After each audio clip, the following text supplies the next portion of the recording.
Hi, I'm Beverly Banov Brown, and this is my very mop dog looking friend, Sophie Ann Sunshine. We just came in from playing with some neighborhood brothers who were having an argument, sibling rivalry.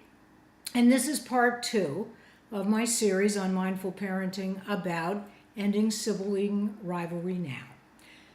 So they had a wonderful time playing with Sophie and she with them.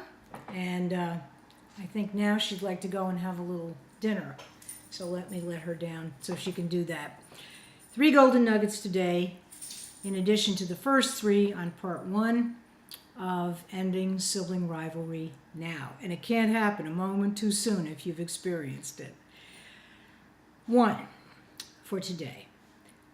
Please, never, if you can help it, when the children have had an argument or any kind of dissension between them, never, if you can help it, chastise them or discuss the situation with both of them present without having first separated them, given them a timeout, and listened to each one separately.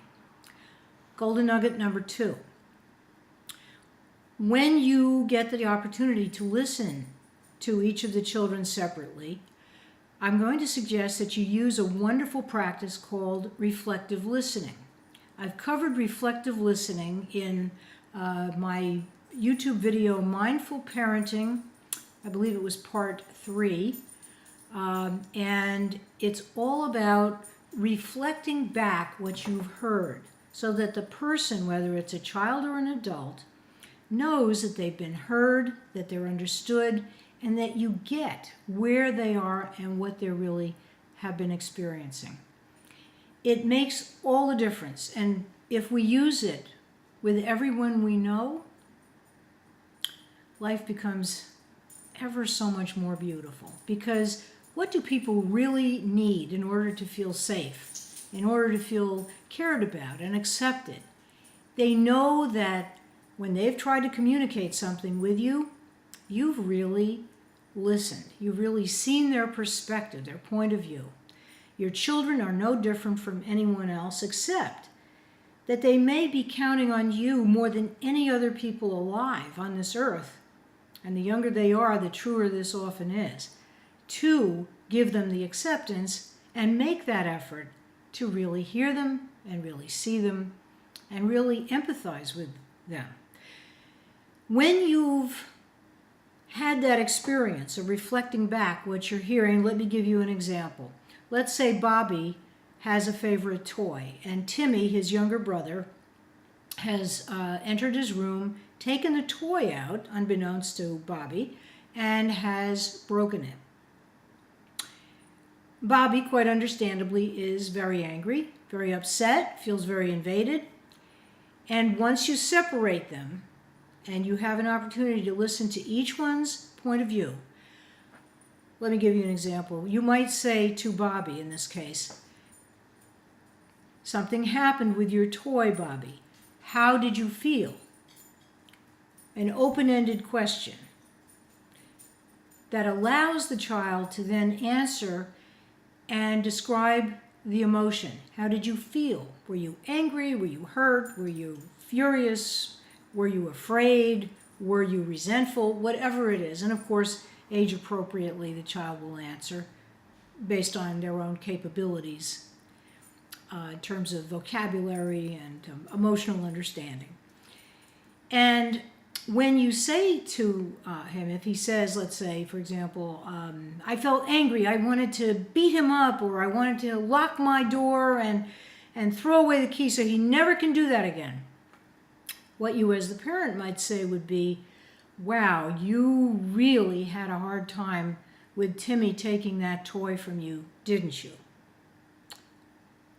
And then you listen to whatever Bobby has to say, and again, reflect back the feeling.